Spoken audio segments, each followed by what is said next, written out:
Di ba good sa'yo na magkatrabaho tayo? No, dati ako yung nagbibigay ng work. Dati ikaw ang boss ko, tapos ngayon ako na. And I don't like it. Pagka-uwi ni Caroline ay saktong nadatnan niyang nasa sala si Bettina. Natulala ito kaya agad niyang nilapitan at sinabing masaya siya na nakabalik na siya sa bahay nila. Dahil hindi umiimik ang ate niya ay aalis na sana ito.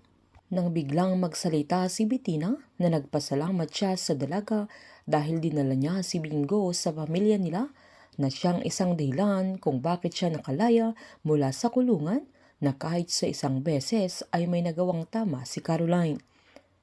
Sa paningin ni Bettina ay ang alam niya sa sarili niya ay siya lang ang responsableng anak ni Wilson at hindi niya magawang i-appreciate ang mga bagay-bagay na ginagawa ni Caroline sa kanilang pamilya. Habang kinwento naman ni Bingo kay Snoop na binigyan siya ng pera na naka-envelope at makapal ito pero tinanggihan niya na biniro pa ni Snoop na wala naman siyang lagnat na baka hindi na siya Bingo dahil tumanggi siya sa malaking halaga ng pera na sinabihan pa niya ang kanyang kaibigan na siraulo ito dahil tumanggi siya sa blessing. Pinaliwanag naman ni Bingo na tumanggi siya sa pera na binayad sa tulong niya dahil ang tulong ay hindi binabayaran, na ibang usapan naman kapag pinagtrabahuan nila na giniit pa ni Snoop na mayaman naman ang mga Chu.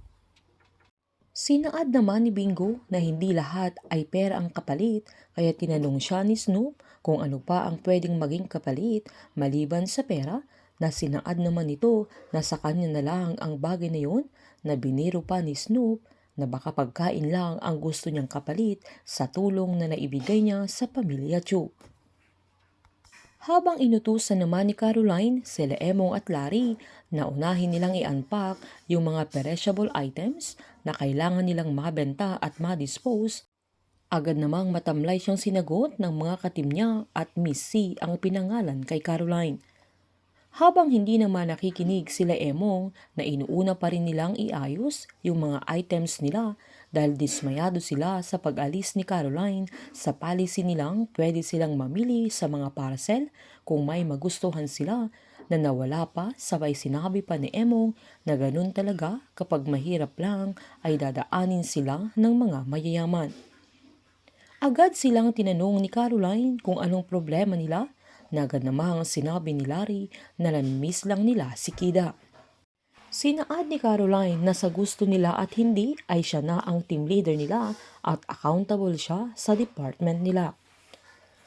Sabay naman nag-bell at magbe-break na sila kaya iniwan na nila yung pinapagawa ni Caroline na sobrang kinainis ng dalaga, kaya siya na lang ang gumawa dahil hindi siya pinapakinggan ng mga katim niya. Sa bagong trabaho ni Caroline ay nahihirapan siyang i-manage ang mga tauhan niya dahil nasanay sila sa patakaran ni Kida na matagal ng tauhan ni Aling Cathy sa bodega, lalo't bosi-bosi si Caroline dahil nasanay siya sa malaking kumpanya nila na siya ang boss. Sa pag-uusap ni Aling Cathy at Bingo ay mag-o-offer ang matanda na bagong trabaho para kay Bingo na kasama niya ang kanyang mga kaibigan na hindi magugustuhan ni Caroline. Painit ng painit ang mga tagpo, sabay-sabay po nating subaybayan ang advance episode ng Can't Buy Me Love dito po sa aking channel. Patuloy lamang pong manood at mag-subscribe para ma-update po kayo sa mga susunod na episode. Marami pong salamat.